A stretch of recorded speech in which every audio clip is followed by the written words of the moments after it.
Conspiracy theories about the death of Adolf Hitler, dictator of Germany from 1933 to 1945, contradict the accepted fact that he committed suicide in the Führerbunker on April 30, 1945.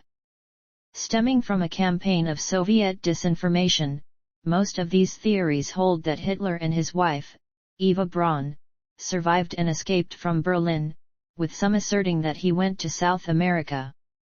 In the post-war years, the United States Federal Bureau of Investigation and Central Intelligence Agency investigated some of the reports, without lending them credence. The 2009 revelation that a skull in the Soviet archives long claimed to be Hitler's actually belonged to a woman has helped fuel conspiracy theories. While the claims have received some exposure in popular culture, they are regarded by historians and scientific experts as disproven fringe theories. Eyewitnesses and Hitler's dental remains demonstrate that he died in his Berlin bunker in 1945. Ancestry. Hitler's father, Alois Hitler, was the illegitimate child of Maria Anna Schicklgruber. The baptismal register did not show the name of his father, and Alois initially bore his mother's surname, Schicklgruber. In 1842, Johann Georg Hitler married Alois's mother. Alois was brought up in the family of Hitler's brother, Johann Nepomuk Hitler. In 1876, Alois was made legitimate and his baptismal record annotated by a priest to register Johann Georg Hitler as Alois's father. Alois then assumed the surname Hitler, also spelled Heidler, Huttler, or Hutler. The name is probably based on the German word Hut, and likely has the meaning one who lives in a hut. Nazi official Hans Frank suggested that Alois's mother had been employed as a housekeeper by a Jewish family in Graz, and that the family's 19-year-old son Leopold Frankenberger had fathered Alois. No Frankenberger was registered in Graz during that period. No record has been produced of Leopold Frankenberger's existence, and Jewish residency in Styria had been illegal for nearly 400 years and would not become legal again until decades after Alois's birth, so historians dismiss the claim that Alois's father was Jewish. Early years. Childhood and education. Adolf Hitler was born on April 20, 1889 in Braunau am Inn, a town in Austria-Hungary, close to the border with the German Empire. He was the fourth of 6 children born to Alois Hitler and his third wife, Clara Paulsloh. 3 of Hitler's siblings Gustav, Ida, and Otto died in infancy. Also living in the household were Alois's children from his second marriage, Alois Jr. and Angela. When Hitler was 3, the family moved to Passau, Germany. There he acquired the distinctive Lower Bavarian dialect, rather than Austrian German, which marked his speech throughout his life. The family returned to Austria and settled in Leonding in 1894, and in June 1895 Alois retired to Hayfeld, near Lambach, where he farmed and kept bees. Hitler attended Volksschule in nearby Fischlham. The move to Hayfeld coincided with the onset of intense father-son conflicts caused by Hitler's refusal to conform to the strict discipline of his school. His father beat him, although his mother tried to protect him. Alois Hitler's farming efforts at Hayfeld ended in failure, and in 1897 the family moved to Lambach. The 8-year-old Hitler took singing lessons, sang in the church choir, and even considered becoming a priest. In 1898 the family returned permanently to Leonding. Hitler was deeply affected by the death of his younger brother Edmund, who died in 1900 from measles. Hitler changed from a confident, outgoing, conscientious student to a morose, detached boy who constantly fought with his father and teachers. Alois had made a successful career in the Customs Bureau and wanted his son to follow in his footsteps. Hitler later dramatized an episode from this period when his father took him to visit a customs office, depicting it as an event that gave rise to an unforgiving antagonism between father and son, who were both strong-willed. Ignoring his son's desire to attend a classical high school and become an artist, Alois sent Hitler to the Realschule in Linz in September 1900. Hitler rebelled against this decision, and in Mein Kampf states that he intentionally did poorly in school, hoping that once his father saw what little progress I was making at the technical school he would let me devote myself to my dream. Like many Austrian Germans, Hitler began to develop German nationalist ideas from a young age. He expressed loyalty only to Germany, despising the declining Habsburg monarchy and its rule over an ethnically variegated empire.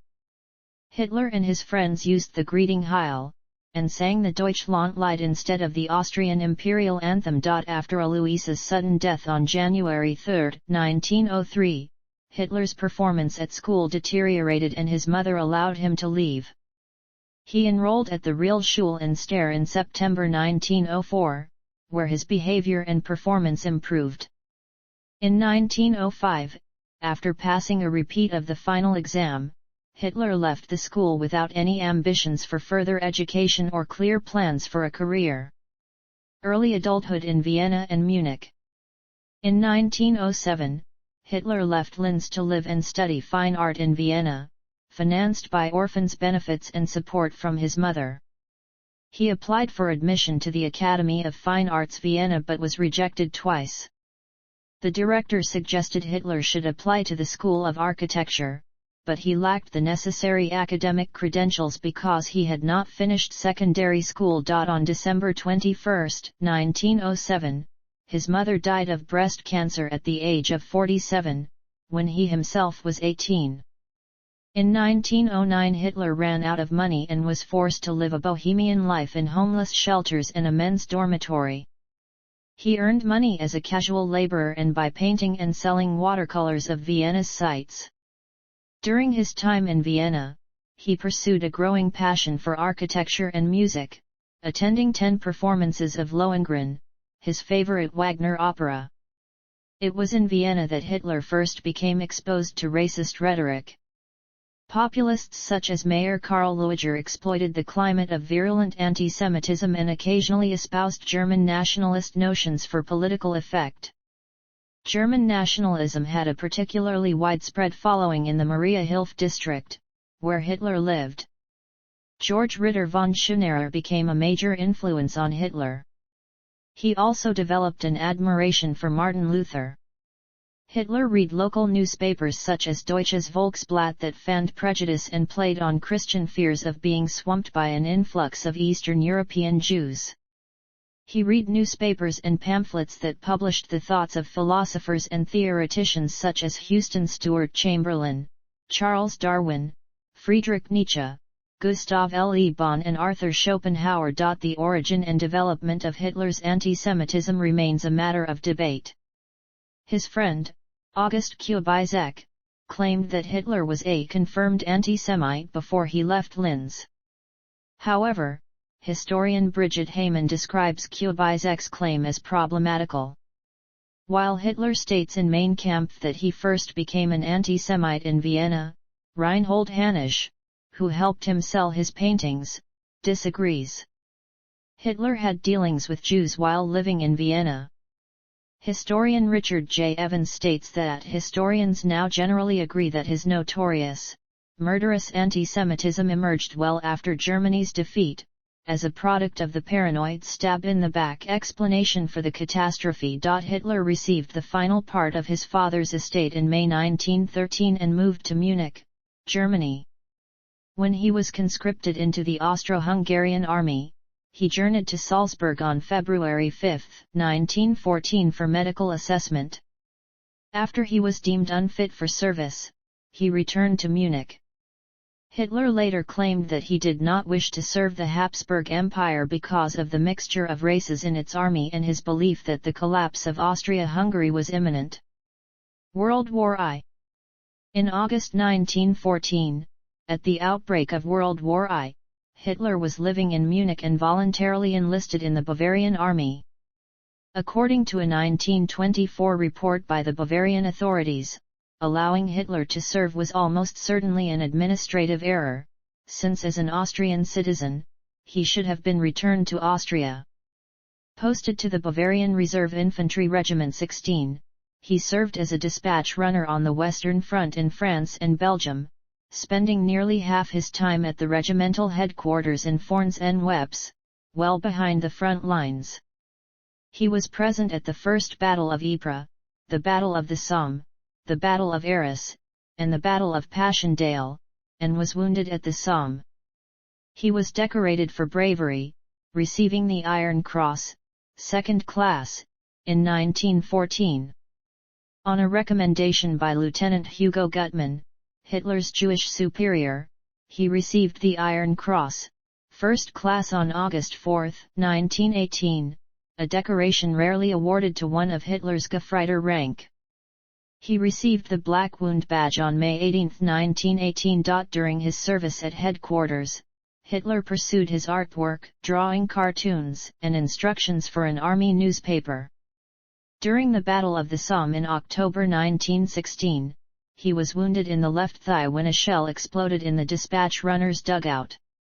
Hitler spent almost 2 months in hospital at Belitz, returning to his regiment on March 5, 1917.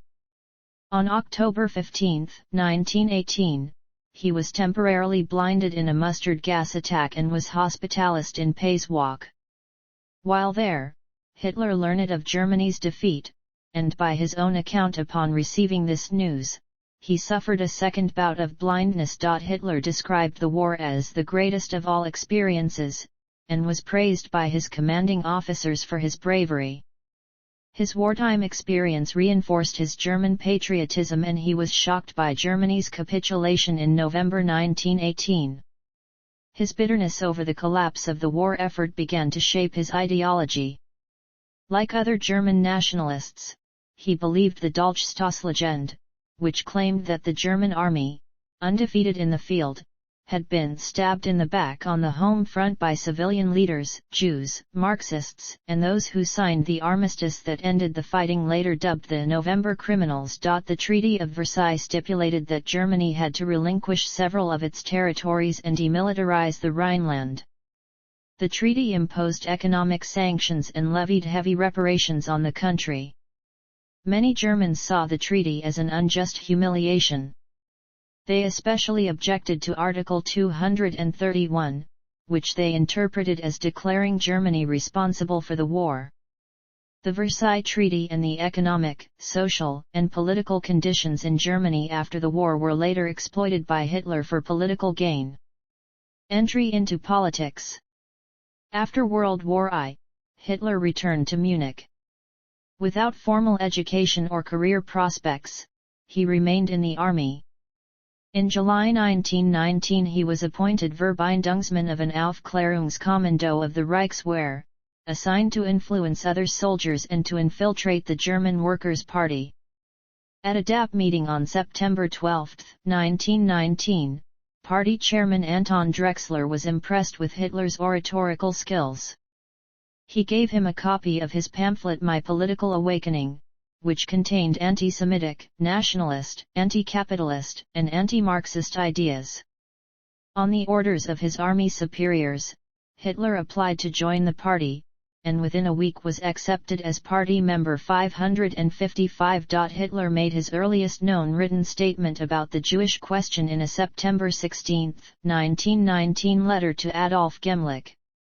In the letter, Hitler argues that the aim of the government must unshakably be the removal of the Jews altogether. At the DAP, Hitler met Dietrich Eckart, one of the party's founders and a member of the occult Thule Society. Eckart became Hitler's mentor, exchanging ideas with him and introducing him to a wide range of Munich society. To increase its appeal, the DAP changed its name to the National Sozialistische Deutsche Arbeiterpartei, known colloquially as the Nazi Party. Hitler designed the party's banner of a swastika in a white circle on a red background. Hitler was discharged from the army on March 31, 1920 and began working full-time for the party. The party headquarters was in Munich, a hotbed of anti-government German nationalists determined to crush Marxism and undermine the Weimar Republic.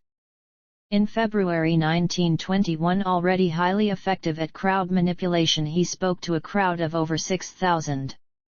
To publicize the meeting, 2 truckloads of party supporters drove around Munich waving swastika flags and distributing leaflets. Hitler soon gained notoriety for his rowdy polemic speeches against the Treaty of Versailles, rival politicians, and especially against Marxists and Jews. In June 1921, while Hitler and Eckart were on a fundraising trip to Berlin, a mutiny broke out within the Nazi Party in Munich. Members of its executive committee wanted to merge with the Nuremberg-based German Socialist Party. Hitler returned to Munich on July 11 and angrily tendered his resignation. The committee members realized that the resignation of their leading public figure and speaker would mean the end of the party. Hitler announced he would rejoin on the condition that he would replace Drexler as party chairman, and that the party headquarters would remain in Munich. The committee agreed, and he rejoined the party on July 26 as member 3680. Hitler continued to face some opposition within the Nazi Party. Opponents of Hitler in the leadership had Hermann Esser expelled from the party, and they printed 3,000 copies of a pamphlet attacking Hitler as a traitor to the party. In the following days, Hitler spoke to several packed houses and defended himself and Esser, to thunderous applause. His strategy proved successful, and at a special party congress on July 29, he was granted absolute powers as party chairman, replacing Drexler, by a vote of 533 to 1. Hitler's vitriolic beer hall speeches began attracting regular audiences. A demagogue, he became adept at using populist themes, including the use of scapegoats, who were blamed for his listeners' economic hardships. Hitler used personal magnetism and an understanding of crowd psychology to his advantage while engaged in public speaking. Historians have noted the hypnotic effect of his rhetoric on large audiences, and of his eyes in small groups. Alphonse Heck, a former member of the Hitler Youth, recalled, "We erupted into a frenzy of nationalistic pride that bordered on hysteria. For minutes on end, we shouted at the top of our lungs, with tears streaming down our faces, 'Sieg Heil! Sieg Heil! Sieg Heil!' From that moment on, I belonged to Adolf Hitler body and soul." Early followers included Rudolf Hess, former Air Force ace Hermann Göring, and Army Captain Ernst Röhm. Röhm became head of the Nazis' paramilitary organization, the Sturmabteilung, which protected meetings and attacked political opponents. A critical influence on Hitler's thinking during this period was the Aufbauvereinigung, a conspiratorial group of White Russian exiles and early Nazis. The group, financed with funds channeled from wealthy industrialists, introduced Hitler to the idea of a Jewish conspiracy, linking international finance with Bolshevism. The program of the Nazi Party was laid out in their 25-point program on February 24, 1920. This did not represent a coherent ideology, but was a conglomeration of received ideas which had currency in the folkish pan-Germanic movement, such as ultranationalism, opposition to the Treaty of Versailles, distrust of capitalism, as well as some socialist ideas. For Hitler, though, the most important aspect of it was its strong anti-Semitic stance. He also perceived the program as primarily a basis for propaganda and for attracting people to the party. Beer hall putsch in Landsberg prison. In 1923, Hitler enlisted the help of World War I General Erich Ludendorff for an attempted coup known as the Beer hall putsch. The Nazi Party used Italian fascism as a model for their appearance and policies. Hitler wanted to emulate Benito Mussolini's March on Rome of 1922 by staging his own coup in Bavaria, to be followed by a challenge to the government in Berlin. Hitler and Ludendorff sought the support of Staatskommissar Gustav Ritter von Kahr, Bavaria's de facto ruler.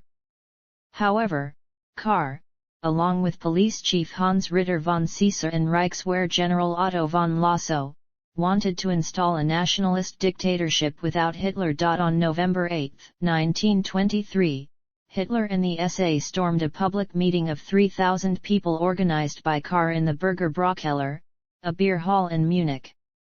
Interrupting Kahr's speech, he announced that the national revolution had begun and declared the formation of a new government with Ludendorff. Retiring to a back room, Hitler, with handgun drawn, demanded and got the support of Kahr, Caesar, and Lasso. Hitler's forces initially succeeded in occupying the local Reichswehr and police headquarters, but Kahr and his cohorts quickly withdrew their support. Neither the army, nor the state police, joined forces with Hitler. The next day, Hitler and his followers marched from the beer hall to the Bavarian War Ministry to overthrow the Bavarian government, but police dispersed them. 16 Nazi Party members and 4 police officers were killed in the failed coup.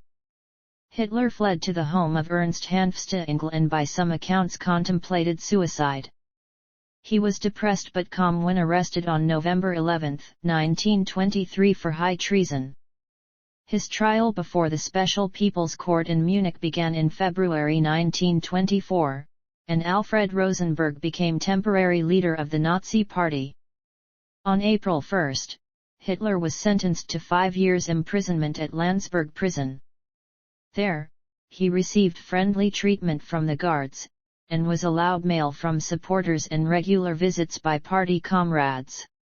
Pardoned by the Bavarian Supreme Court, he was released from jail on December 20, 1924, against the state prosecutor's objections.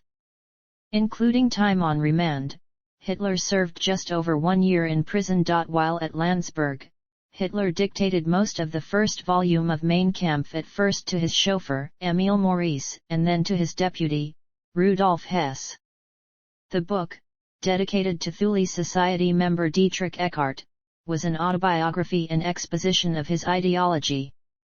The book laid out Hitler's plans for transforming German society into one based on race. Throughout the book, Jews are equated with germs and presented as the international poisoners of society. According to Hitler's ideology, the only solution was their extermination. While Hitler did not describe exactly how this was to be accomplished, his inherent genocidal thrust is undeniable, according to Ian Kershaw. Published in 2 volumes in 1925 and 1926, Mein Kampf sold 228,000 copies between 1925 and 1932. 1 million copies were sold in 1933, Hitler's first year in office. Shortly before Hitler was eligible for parole, the Bavarian government attempted to have him deported to Austria. The Austrian federal chancellor rejected the request on the specious grounds that his service in the German army made his Austrian citizenship void. In response, Hitler formally renounced his Austrian citizenship on April 7, 1925. Rebuilding the Nazi Party. At the time of Hitler's release from prison, politics in Germany had become less combative and the economy had improved, limiting Hitler's opportunities for political agitation. As a result of the failed beer hall putsch, the Nazi Party and its affiliated organizations were banned in Bavaria. In a meeting with the Prime Minister of Bavaria Heinrich held on January 4, 1925, Hitler agreed to respect the state's authority and promised that he would seek political power only through the democratic process. The meeting paved the way for the ban on the Nazi Party to be lifted on February 16. However, after an inflammatory speech he gave on February 27, Hitler was barred from public speaking by the Bavarian authorities, a ban that remained in place until 1927. To advance his political ambitions in spite of the ban, Hitler appointed Gregor Strasser, Otto Strasser, and Joseph Goebbels to organize and enlarge the Nazi Party in northern Germany. Gregor Strasser steered a more independent political course, emphasizing the socialist elements of the party's program. The stock market in the United States crashed on October 24, 1929. The impact in Germany was dire. Millions were thrown out of work and several major banks collapsed. Hitler and the Nazi Party prepared to take advantage of the emergency to gain support for their party. They promised to repudiate the Versailles Treaty, strengthen the economy, and provide jobs. Rise to power. Brüning administration. The Great Depression provided a political opportunity for Hitler. Germans were ambivalent about the parliamentary republic, which faced challenges from right and left-wing extremists. The moderate political parties were increasingly unable to stem the tide of extremism, and the German referendum of 1929 helped to elevate Nazi ideology. The elections of September 1930 resulted in the breakup of a grand coalition and its replacement with a minority cabinet. Its leader, Chancellor Heinrich Brüning of the Centre Party, governed through emergency decrees from President Paul von Hindenburg. Governance by decree became the new norm and paved the way for authoritarian forms of government. The Nazi Party rose from obscurity to win 18.3% of the vote and 107 parliamentary seats in the 1930 election, becoming the second largest party in parliament. Hitler made a prominent appearance at the trial of two Reichswehr officers, Lieutenants Richard Schuringer and Hans Luden, in late 1930. Both were charged with membership in the Nazi Party, at that time illegal for Reichswehr personnel. The prosecution argued that the Nazi Party was an extremist party, prompting defense lawyer Hans Frank to call on Hitler to testify. On September 25, 1930, Hitler testified that his party would pursue political power solely through democratic elections, which won him many supporters in the officer corps. Brüning's austerity measures brought little economic improvement and were extremely unpopular.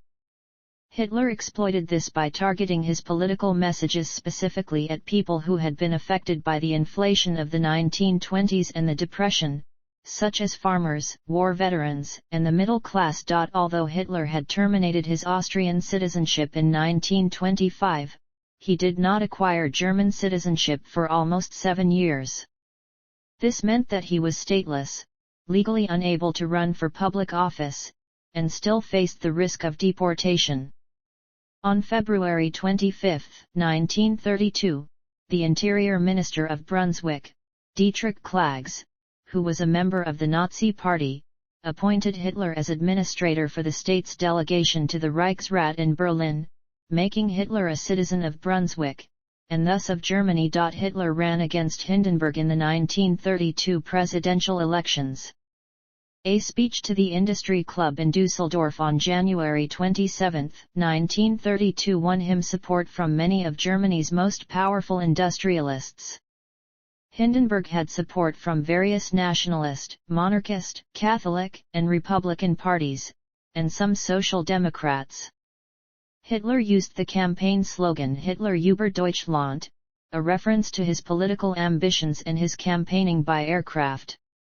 He was one of the first politicians to use aircraft travel for political purposes, and used it effectively. Hitler came in second in both rounds of the election, garnering more than 35% of the vote. Indiana, the final election. Although he lost to Hindenburg, this election established Hitler as a strong force in German politics. Appointment as Chancellor. The absence of an effective government prompted two influential politicians, Franz von Papen and Alfred Hugenberg, along with several other industrialists and businessmen, to write a letter to Hindenburg. The signers urged Hindenburg to appoint Hitler as leader of a government independent from parliamentary parties, which could turn into a movement that would enrapture millions of people. Hindenburg reluctantly agreed to appoint Hitler as Chancellor after two further parliamentary elections in July and November 1932 had not resulted in the formation of a majority government. Hitler headed a short-lived coalition government formed by the Nazi Party and Hugenberg's party, the German National People's Party. On January 30, 1933, the new cabinet was sworn in during a brief ceremony in Hindenburg's office. The Nazi Party gained 3 posts. Hitler was named Chancellor, Wilhelm Frick Minister of the Interior, and Hermann Göring Minister of the Interior for Prussia. Hitler had insisted on the ministerial positions as a way to gain control over the police in much of Germany. Reichstag fire and March elections. As Chancellor, Hitler worked against attempts by the Nazi Party's opponents to build a majority government. Because of the political stalemate, he asked Hindenburg to again dissolve the Reichstag, and elections were scheduled for early March. On February 27, 1933, the Reichstag building was set on fire. Göring blamed a communist plot, as Dutch communist Marinus van der Lubbe was found in incriminating circumstances inside the burning building. Until the 1960s, some historians including William L. Shirer and Alan Bullock thought the Nazi Party itself was responsible. The current consensus of nearly all historians is that van der Lubbe actually set the fire alone. At Hitler's urging, Hindenburg responded by signing the Reichstag fire decree of February 28, drafted by the Nazis, which suspended basic rights and allowed detention without trial. The decree was permitted under Article 48 of the Weimar Constitution, which gave the president the power to take emergency measures to protect public safety and order. Activities of the German Communist Party were suppressed, and some 4,000 KPD members were arrested. In addition to political campaigning, the Nazi Party engaged in paramilitary violence and the spread of anti-communist propaganda in the days preceding the election. On election day, March 6, 1933, the Nazi Party's share of the vote increased to 43.9%, and the party acquired the largest number of seats in parliament. Hitler's party failed to secure an absolute majority, necessitating another coalition with the DNVP. Day of Potsdam and the Enabling Act. On March 21, 1933, the new Reichstag was constituted with an opening ceremony at the Garrison Church in Potsdam. This Day of Potsdam was held to demonstrate unity between the Nazi movement and the old Prussian elite and military. Hitler appeared in a morning coat and humbly greeted Hindenburg. To achieve full political control despite not having an absolute majority in parliament, Hitler's government brought the Ermächtigungsgesetz to a vote in the newly elected Reichstag. The act, officially titled the Gesetz zur Behebung der Not von Volk und Reich, gave Hitler's cabinet the power to enact laws without the consent of the Reichstag for 4 years. These laws could deviate from the constitution. Since it would affect the constitution, the Enabling Act required a 2/3 majority to pass. Leaving nothing to chance, the Nazis used the provisions of the Reichstag fire decree to arrest all 81 communist deputies and prevent several social democrats from attending. On March 23, 1933, the Reichstag assembled at the Kroll Opera House under turbulent circumstances. Ranks of SA men served as guards inside the building, while large groups outside opposing the proposed legislation shouted slogans and threats towards the arriving members of parliament. After Hitler verbally promised Centre Party leader Ludwig Koss that Hindenburg would retain his power of veto, Koss announced the Centre Party would support the Enabling Act. The act passed by a vote of 444-94, with all parties except the Social Democrats voting in favor. The Enabling Act, along with the Reichstag fire decree, transformed Hitler's government into a de facto legal dictatorship. Dictatorship. At the risk of appearing to talk nonsense, I tell you that the National Socialist movement will go on for 1,000 years. Don't forget how people laughed at me 15 years ago when I declared that one day I would govern Germany. They laugh now, just as foolishly, when I declare that I shall remain in power. Having achieved full control over the legislative and executive branches of government, Hitler and his allies began to suppress the remaining opposition. The Social Democratic Party was banned and its assets seized. While many trade union delegates were in Berlin for May Day activities, SA stormtroopers occupied union offices around the country. On May 2, 1933, all trade unions were forced to dissolve and their leaders were arrested. Some were sent to concentration camps. The German Labour Front was formed as an umbrella organization to represent all workers, administrators, and company owners, thus reflecting the concept of Nazism in the spirit of Hitler's Volksgemeinschaft. By the end of June, the other parties had been intimidated into disbanding. This included the Nazis' nominal coalition partner, the DNVP. With the SA's help, Hitler forced its leader, Hugenberg, to resign on June 29. On July 14, 1933, the Nazi Party was declared the only legal political party in Germany. The demands of the SA for more political and military power caused anxiety among military, industrial, and political leaders. In response, Hitler purged the entire SA leadership in the Night of the Long Knives, which took place from June 30 to July 2, 1934. Hitler targeted Ernst Röhm and other SA leaders who, along with a number of Hitler's political adversaries, were rounded up, arrested, and shot. While the international community and some Germans were shocked by the murders, many in Germany believed Hitler was restoring order. On August 2, 1934, Hindenburg died. The previous day, the cabinet had enacted the law concerning the highest state office of the Reich. This law stated that upon Hindenburg's death, the office of president would be abolished and its powers merged with those of the chancellor.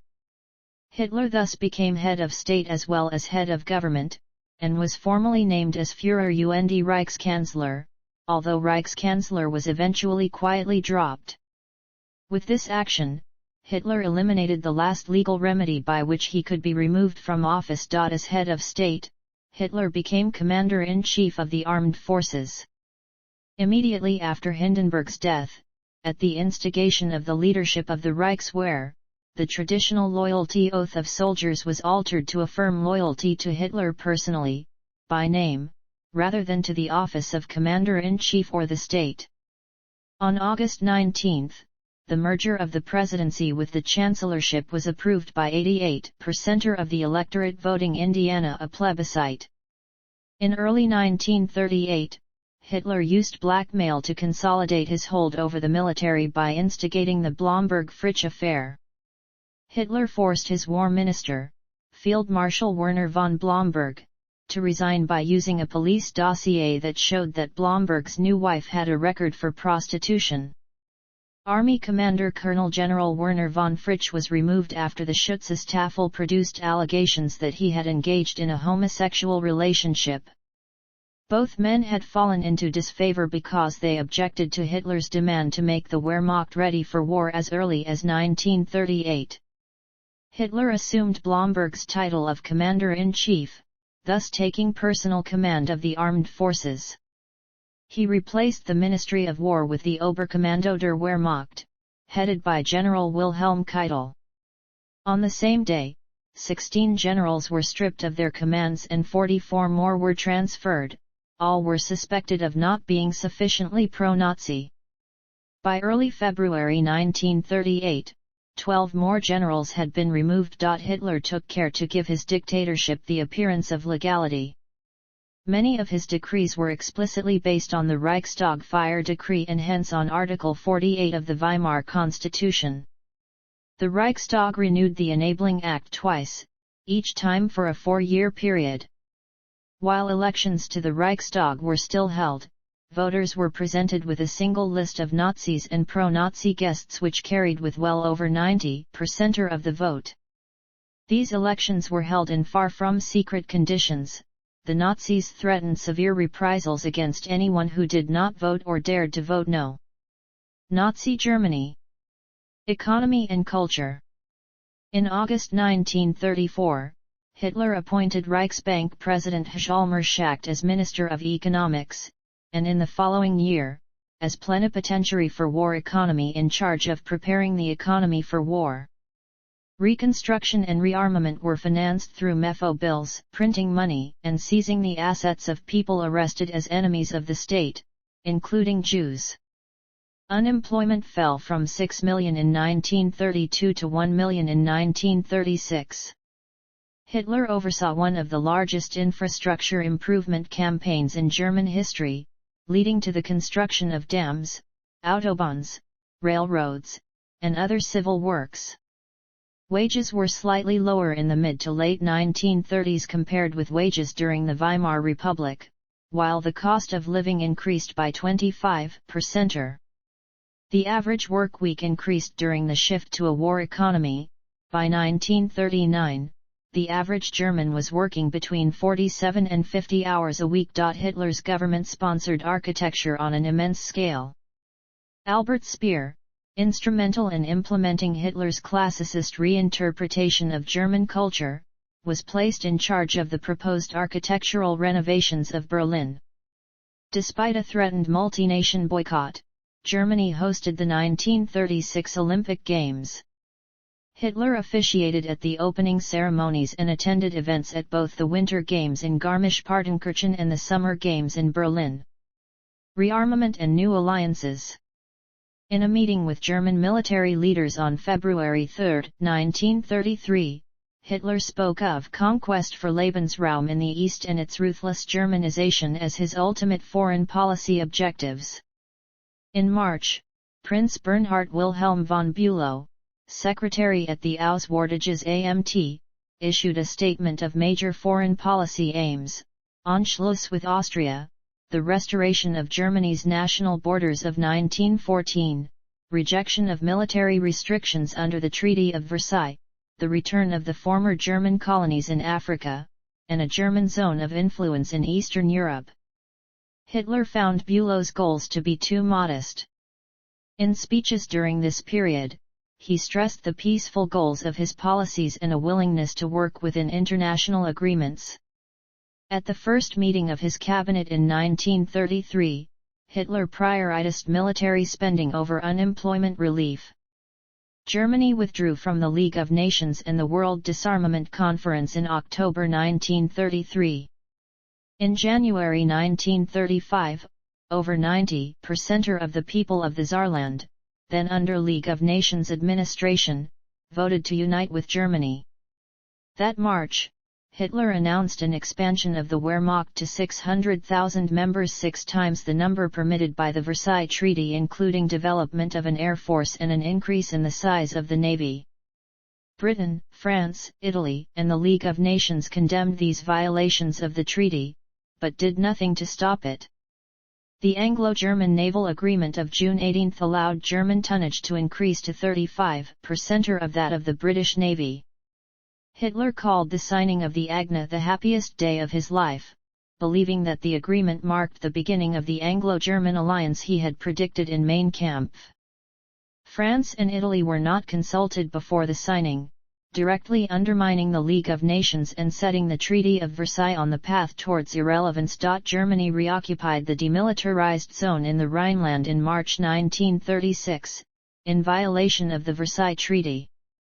Hitler also sent troops to Spain to support General Franco during the Spanish Civil War after receiving an appeal for help in July 1936. At the same time, Hitler continued his efforts to create an Anglo-German alliance. In August 1936, in response to a growing economic crisis caused by his rearmament efforts, Hitler ordered Göring to implement a 4-year plan to prepare Germany for war within the next 4 years. The plan envisaged an all-out struggle between Judeo-Bolshevism and German Nazism, which in Hitler's view required a committed effort of rearmament regardless of the economic costs. In October 1936, Count Gale Azzociano, foreign minister of Mussolini's government, visited Germany, where he signed a 9-point protocol as an expression of rapprochement and had a personal meeting with Hitler. On November 1, Mussolini declared an axis between Germany and Italy. On November 25, Germany signed the Anti-Comintern Pact with Japan. Britain, China, Italy, and Poland were also invited to join the Anti-Comintern Pact, but only Italy signed in 1937. Hitler abandoned his plan of an Anglo-German alliance, blaming inadequate British leadership. At a meeting in the Reich Chancellery with his foreign ministers and military chiefs that November, Hitler restated his intention of acquiring Lebensraum for the German people. He ordered preparations for war in the East, to begin as early as 1938 and no later than 1943. In the event of his death, the conference minutes, recorded as the Hossbach Memorandum, were to be regarded as his political testament. He felt that a severe decline in living standards in Germany as a result of the economic crisis could only be stopped by military aggression aimed at seizing Austria and Czechoslovakia. Hitler urged quick action before Britain and France gained a permanent lead in the arms race. In early 1938, in the wake of the Blomberg-Fritsch affair, Hitler asserted control of the military foreign policy apparatus, dismissing Neurath as foreign minister and appointing himself as war minister. From early 1938 onwards, Hitler was carrying out a foreign policy ultimately aimed at war. World War II. Early diplomatic successes. Alliance with Japan, Austria and Czechoslovakia. Start of World War II. In private discussions in 1939, Hitler declared Britain the main enemy to be defeated and that Poland's obliteration was a necessary prelude for that goal. The eastern flank would be secured and land would be added to Germany's Lebensraum. Offended by the British guarantee on March 31, 1939 of Polish independence, he said, "I shall brew them a devil's drink." In a speech in Wilhelmshaven for the launch of the battleship Tirpitz on April 1, he threatened to denounce the Anglo-German naval agreement if the British continued to guarantee Polish independence, which he perceived as an encirclement policy. Poland was to either become a German satellite state or it would be neutralized in order to secure the Reich's eastern flank and prevent a possible British blockade. Hitler initially favored the idea of a satellite state, but upon its rejection by the Polish government, he decided to invade and made this the main foreign policy goal of 1939. On April 3, Hitler ordered the military to prepare for Fall Weiss, the plan for invading Poland on August 25. In a Reichstag speech on April 28, he renounced both the Anglo-German naval agreement and the German-Polish non-aggression pact. Historians such as William Carr, Gerhard Weinberg, and Ian Kershaw have argued that one reason for Hitler's rush to war was his fear of an early death. He had repeatedly claimed that he must lead Germany into war before he got too old, as his successors might lack his strength of will. Hitler was concerned that a military attack against Poland could result in a premature war with Britain. Hitler's foreign minister and former ambassador to London, Joachim von Ribbentrop, assured him that neither Britain nor France would honor their commitments to Poland. Accordingly, on August 22, 1939 Hitler ordered a military mobilization against Poland. This plan required tacit Soviet support, and the non-aggression pact between Germany and the Soviet Union, led by Joseph Stalin, included a secret agreement to partition Poland between the two countries. Contrary to Ribbentrop's prediction that Britain would sever Anglo-Polish ties, Britain and Poland signed the Anglo-Polish alliance on August 25, 1939. This, along with news from Italy that Mussolini would not honor the Pact of Steel, prompted Hitler to postpone the attack on Poland from August 25 to September 1. Hitler unsuccessfully tried to maneuver the British into neutrality by offering them a non-aggression guarantee on August 25. He then instructed Ribbentrop to present a last-minute peace plan with an impossibly short time limit in an effort to blame the imminent war on British and Polish inaction. On September 1, 1939, Germany invaded western Poland under the pretext of having been denied claims to the free city of Danzig and the right to extraterritorial roads across the Polish corridor, which Germany had ceded under the Versailles Treaty. In response, Britain and France declared war on Germany on September 3, surprising Hitler and prompting him to angrily ask Ribbentrop, "Now what?" France and Britain did not act on their declarations immediately, and on September 17, Soviet forces invaded eastern Poland. The fall of Poland was followed by what contemporary journalists dubbed the Phony War or Sitzkrieg. Hitler instructed the two newly appointed Gauleiters of northwestern Poland, Albert Forster of Reichsgau Danzig West Prussia and Arthur Gracer of Reichsgau Wartheland, to Germanize their areas, with no questions asked about how this was accomplished. In Forster's area, ethnic Poles merely had to sign forms stating that they had German blood. In contrast, Gracer agreed with Himmler and carried out an ethnic cleansing campaign towards Poles. Gracer soon complained that Forster was allowing thousands of Poles to be accepted as racial Germans and thus endangered German racial purity. Hitler refrained from getting involved.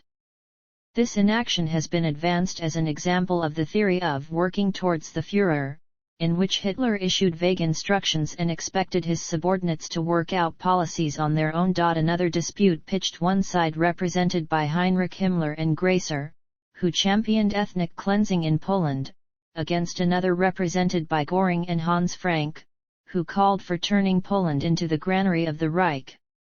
On February 12, 1940, the dispute was initially settled in favor of the Göring-Frank view, which ended the economically disruptive mass expulsions. On May 15, 1940, Himmler issued a memo entitled Some Thoughts on the Treatment of Alien Population in the East, calling for the expulsion of the entire Jewish population of Europe into Africa and the reduction of the Polish population to a leaderless class of laborers. Hitler called Himmler's memo good and correct, and, ignoring Göring and Frank, implemented the Himmler-Gracer policy in Poland.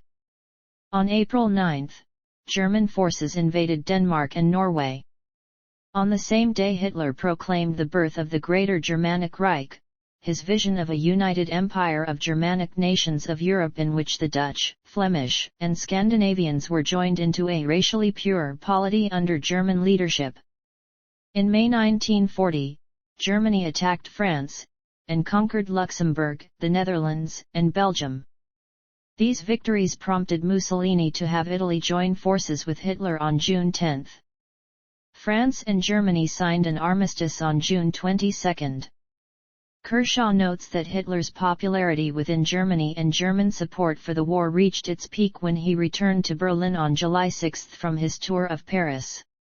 Following the unexpected swift victory, Hitler promoted 12 generals to the rank of Field Marshal during the 1940 Field Marshal ceremony. Britain, whose troops were forced to evacuate France by sea from Dunkirk, continued to fight alongside other British dominions in the Battle of the Atlantic.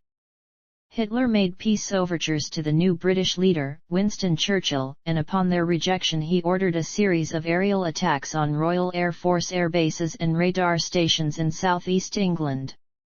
On September 7 the systematic nightly bombing of London began. The German Luftwaffe failed to defeat the Royal Air Force in what became known as the Battle of Britain. By the end of September, Hitler realized that air superiority for the invasion of Britain could not be achieved, and ordered the operation postponed.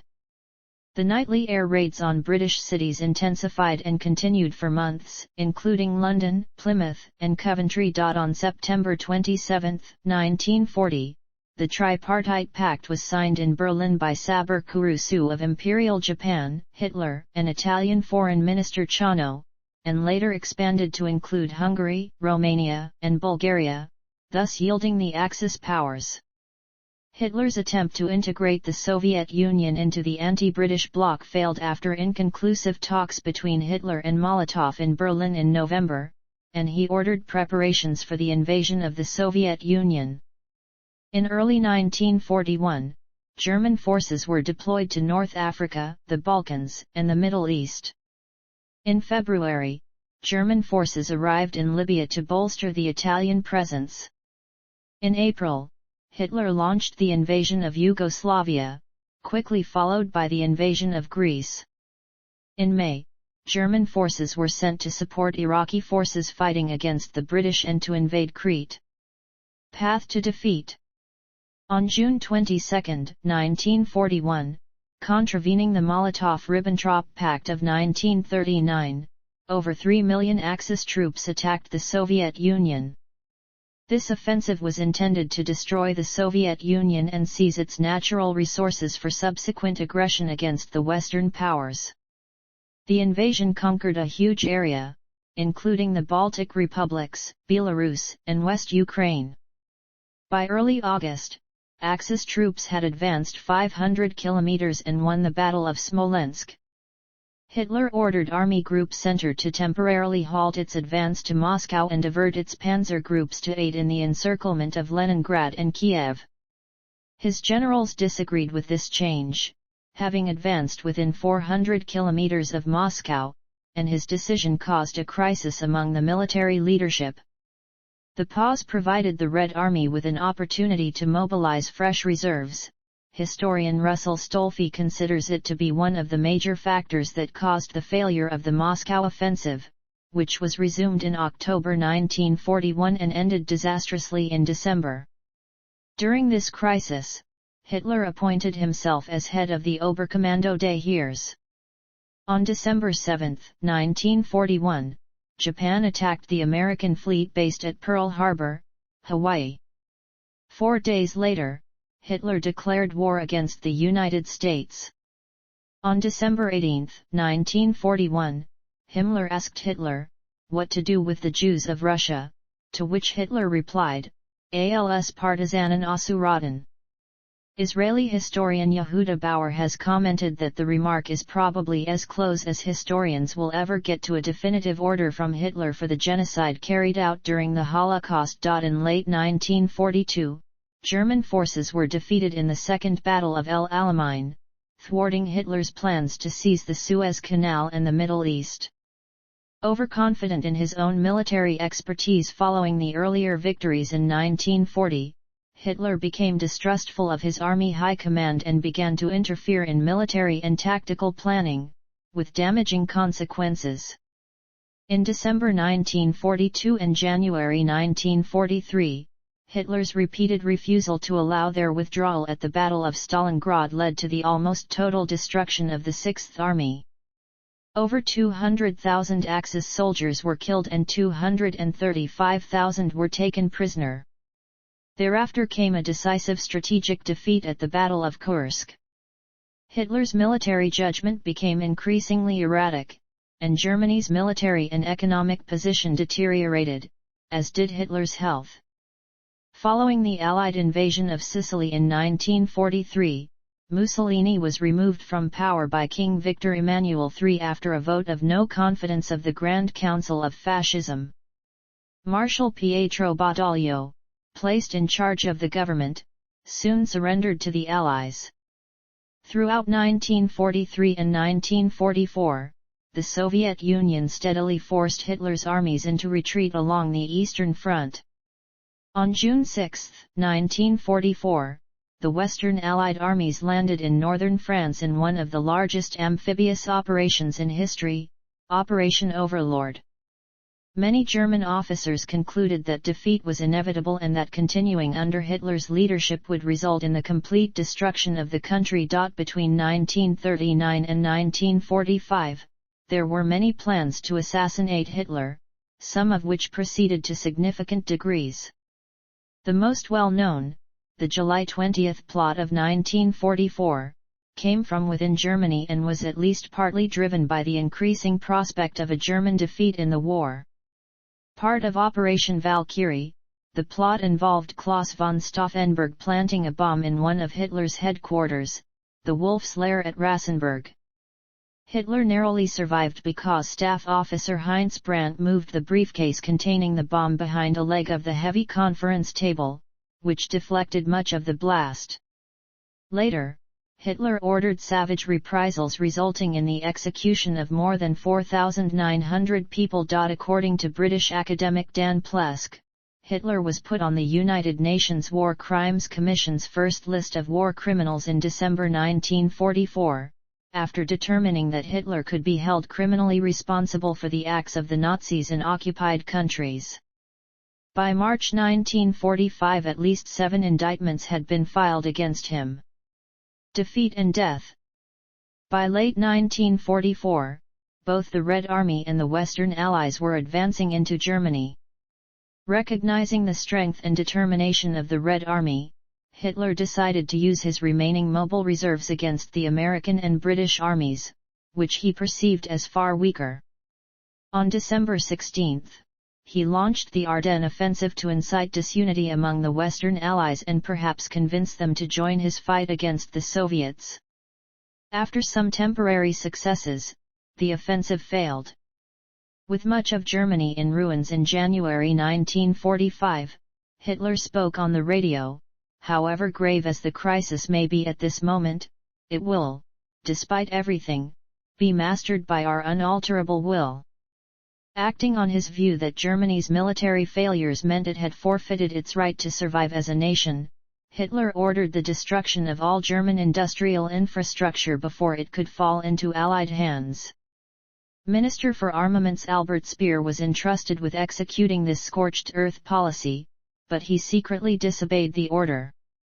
Hitler's hope to negotiate peace with the United States and Britain was encouraged by the death of U.S. President Franklin D. Roosevelt on April 12, 1945, but contrary to his expectations, this caused no rift among the Allies. On April 20, his 56th birthday, Hitler made his last trip from the Führerbunker to the surface. In the ruined garden of the Reich Chancellery, he awarded Iron Crosses to boy soldiers of the Hitler Youth, who were now fighting the Red Army at the front near Berlin. By April 21, Georgy Zhukov's first Belarusian front had broken through the defenses of General Gotthard Heinrich's Army Group Vistula during the Battle of the Seelow Heights and advanced to the outskirts of Berlin. In denial about the dire situation, Hitler placed his hopes on the undermanned and under-equipped Armee Teilung Steiner, commanded by Felix Steiner. Hitler ordered Steiner to attack the northern flank of the salient, while the German Ninth Army was ordered to attack northward in a pincer attack. During a military conference on April 22, Hitler asked about Steiner's offensive. He was told that the attack had not been launched and that the Soviets had entered Berlin. Hitler asked everyone except Wilhelm Keitel, Alfred Jodl, Hans Krebs, and Wilhelm Burgdorf to leave the room, then launched into a tirade against the treachery and incompetence of his commanders, culminating in his declaration for the first time that everything was lost. He announced that he would stay in Berlin until the end and then shoot himself. By April 23 the Red Army had surrounded Berlin, and Goebbels made a proclamation urging its citizens to defend the city. That same day, Göring sent a telegram from Berchtesgaden, arguing that since Hitler was isolated in Berlin, Göring should assume leadership of Germany. Göring set a deadline, after which he would consider Hitler incapacitated. Hitler responded by having Göring arrested, and in his last will and testament of April 29, he removed Göring from all government positions. On April 28 Hitler discovered that Himmler, who had left Berlin on April 20, was trying to negotiate a surrender to the Western Allies. He ordered Himmler's arrest and had Hermann Fegelein shot. After midnight on the night of 28–29 April, Hitler married Eva Braun in a small civil ceremony in the Führerbunker. Later that afternoon, Hitler was informed that Mussolini had been executed by the Italian resistance movement on the previous day. This presumably increased his determination to avoid capture. On April 30, 1945, Soviet troops were within a block or two of the Reich Chancellery when Hitler shot himself in the head and Braun bit into a cyanide capsule. Their corpses were carried outside to the garden behind the Reich Chancellery, where they were placed in a bomb crater, doused with petrol, and set on fire as the Red Army shelling continued. Grand Admiral Karl Dönitz and Joseph Goebbels assumed Hitler's roles as head of state and chancellor respectively. Berlin surrendered on May 2. The remains of Joseph and Magda Goebbels, the 6 Goebbels children, General Hans Krebs, and Hitler's dogs were repeatedly buried and exhumed. Hitler and Braun's remains were alleged to have been moved as well, but this is most likely Soviet disinformation. There is no evidence that any actual bodily remains of Hitler or Braun with the exception of the dental bridges were found by the Soviets, which could be identified as their remains. While news of Hitler's death spread quickly, a death certificate was not issued until 1956, after a lengthy investigation to collect testimony from 42 witnesses. Hitler's demise was entered as an assumption of death based on this testimony. The Holocaust.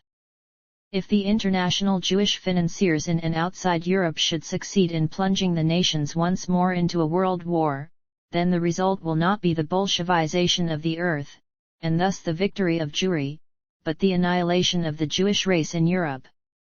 The Holocaust and Germany's war in the East were based on Hitler's long-standing view that the Jews were the enemy of the German people and that Lebensraum was needed for Germany's expansion. He focused on Eastern Europe for this expansion, aiming to defeat Poland and the Soviet Union and then removing or killing the Jews and Slavs. The General Plan Ost called for deporting the population of occupied Eastern Europe and the Soviet Union to West Siberia, for use as slave labor or to be murdered. The conquered territories were to be colonized by German or Germanist settlers. The goal was to implement this plan after the conquest of the Soviet Union, but when this failed, Hitler moved the plans forward. By January 1942, he had decided that the Jews, Slavs, and other deportees considered undesirable should be killed. The genocide was organized and executed by Heinrich Himmler and Reinhard Heydrich.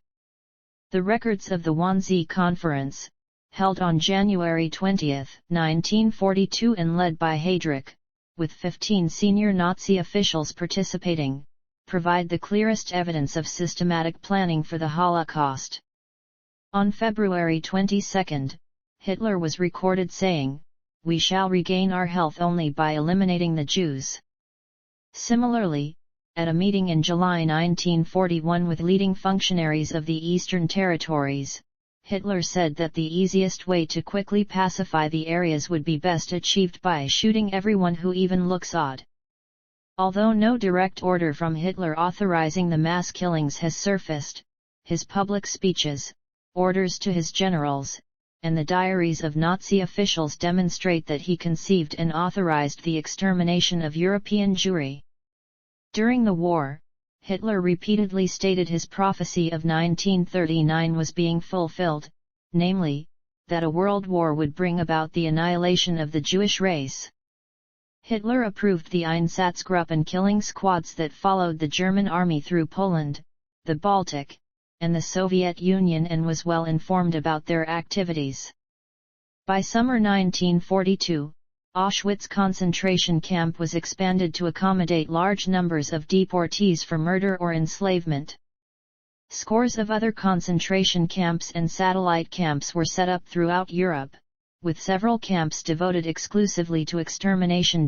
Between 1939 and 1945, the Schutzstaffel, assisted by collaborationist governments and recruits from occupied countries, were responsible for the deaths of at least 11 million non-combatants, including the murders of about 6 million Jews, and between 200,000 and 1,500,000 Romani people. The victims were killed in concentration and extermination camps, ghettos, and through mass executions. Many victims of the Holocaust were murdered in gas chambers, while others died of starvation or disease or while working as slave laborers. In addition to eliminating Jews, the Nazis planned to reduce the population of the conquered territories by 30 million people through starvation in an action called the Hunger Plan. Food supplies would be diverted to the German army and German civilians. Cities would be razed and the land allowed to return to forest or resettled by German colonists. Together, the Hunger Plan and General Plan Ost would have led to the starvation of 80 million people in the Soviet Union. These partially fulfilled plans resulted in additional deaths, bringing the total number of civilians and prisoners of war who died in the democide to an estimated 19.3 million people. Hitler's policies resulted in the killing of nearly 2 million non-Jewish Polish civilians, over 3 million Soviet prisoners of war, communists and other political opponents, homosexuals, the physically and mentally disabled, Jehovah's Witnesses, Adventists, and trade unionists. Hitler did not speak publicly about the killings, and seems to never have visited the concentration camps. The Nazis embraced the concept of racial hygiene.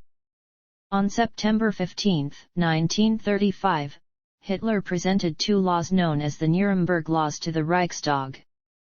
The laws banned sexual relations and marriages between Aryans and Jews and were later extended to include Gypsies, Negroes, or their bastard offspring.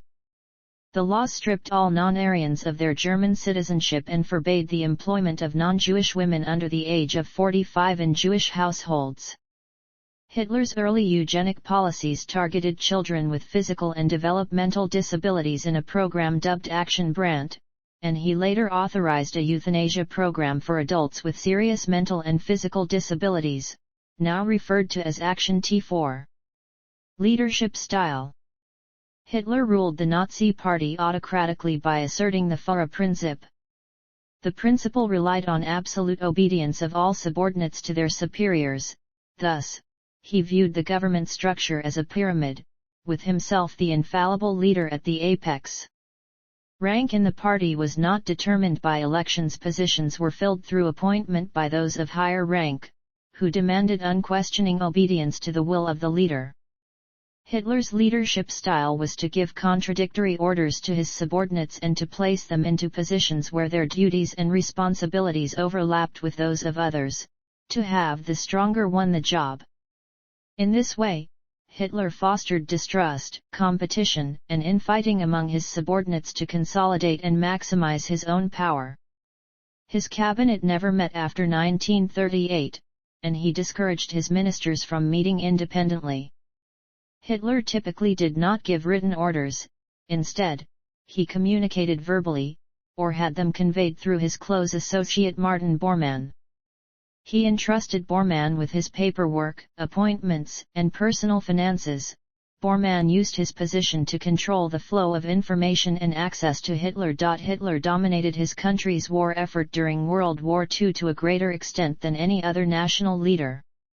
He strengthened his control of the armed forces in 1938, and subsequently made all major decisions regarding Germany's military strategy. His decision to mount a risky series of offensives against Norway, France, and the Low Countries in 1940 against the advice of the military proved successful, though the diplomatic and military strategies he employed in attempts to force the United Kingdom out of the war ended in failure. Hitler deepened his involvement in the war effort by appointing himself Commander-in-Chief of the Army in December 1941. From this point forward, he personally directed the war against the Soviet Union, while his military commanders facing the Western Allies retained a degree of autonomy.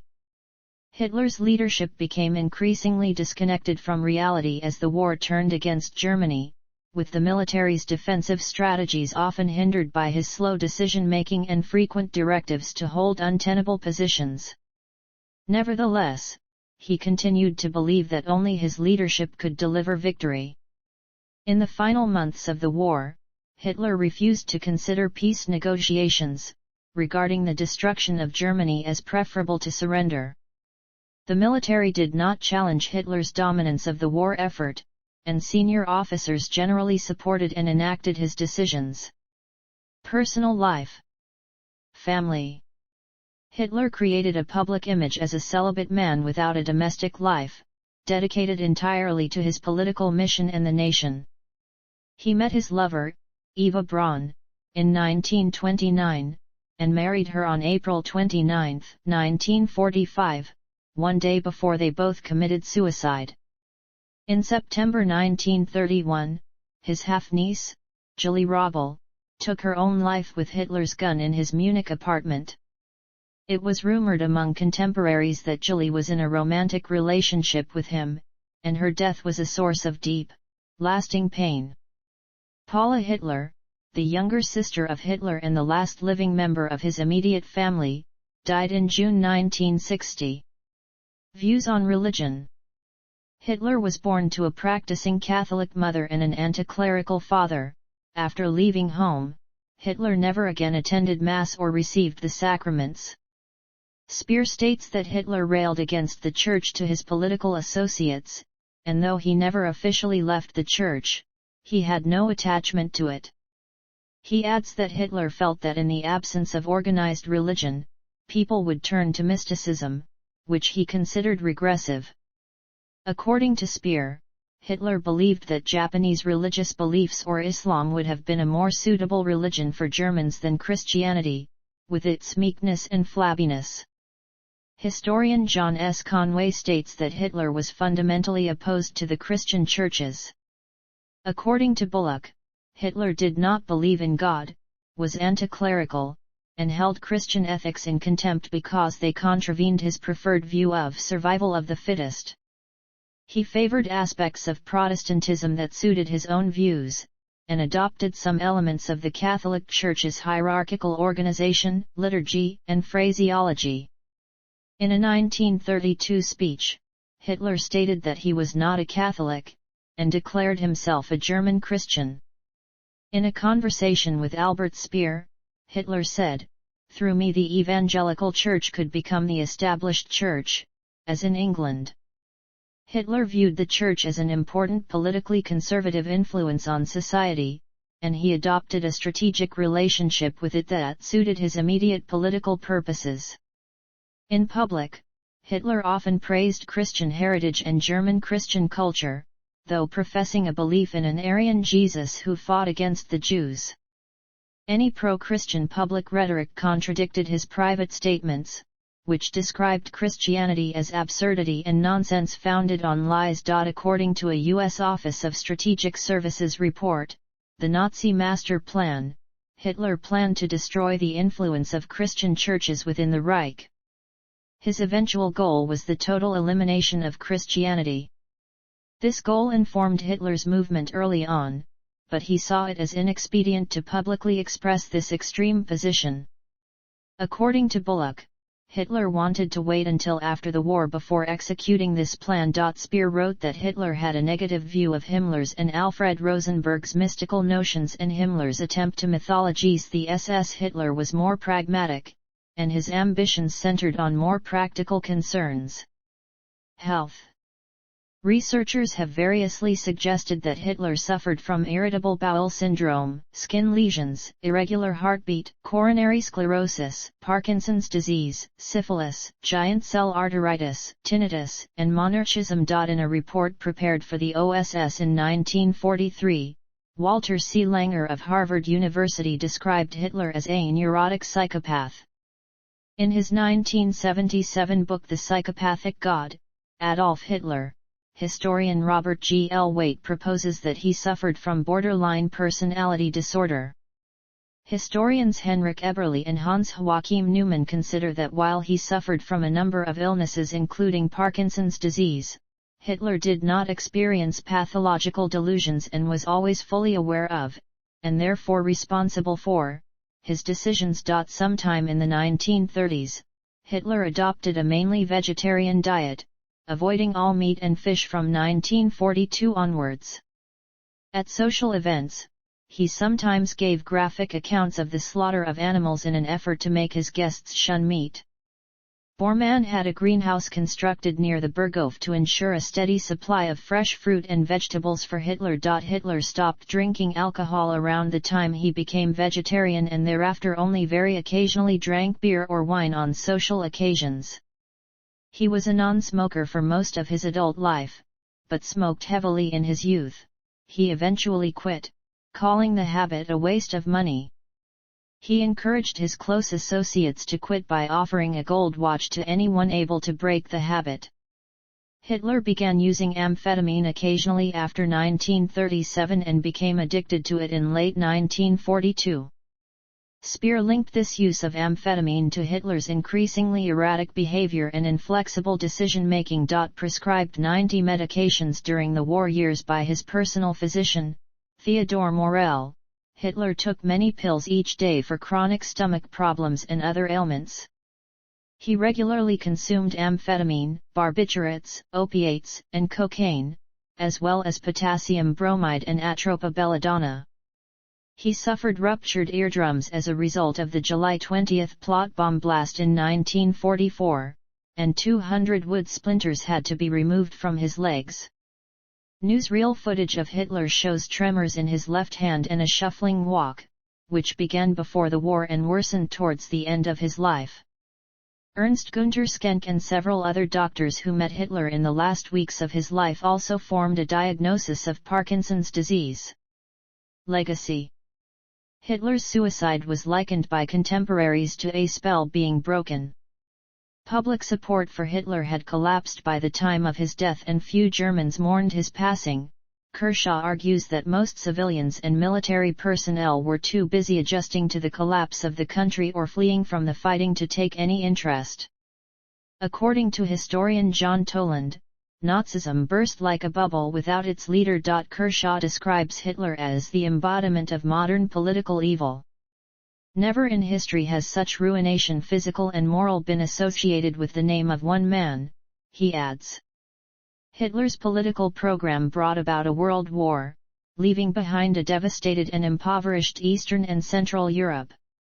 Germany suffered wholesale destruction, characterized as Stunde Null. Hitler's policies inflicted human suffering on an unprecedented scale. According to R.J. Rummel, the Nazi regime was responsible for the genocidal killing of an estimated 19.3 million civilians and prisoners of war. In addition, 28.7 million soldiers and civilians died as a result of military action in the European theater of World War II. The number of civilians killed during the Second World War was unprecedented in the history of warfare. Historians, philosophers, and politicians often use the word evil to describe the Nazi regime. Many European countries have criminalized both the promotion of Nazism and Holocaust denial. Historian Friedrich Meinecke described Hitler as one of the great examples of the singular and incalculable power of personality in historical life.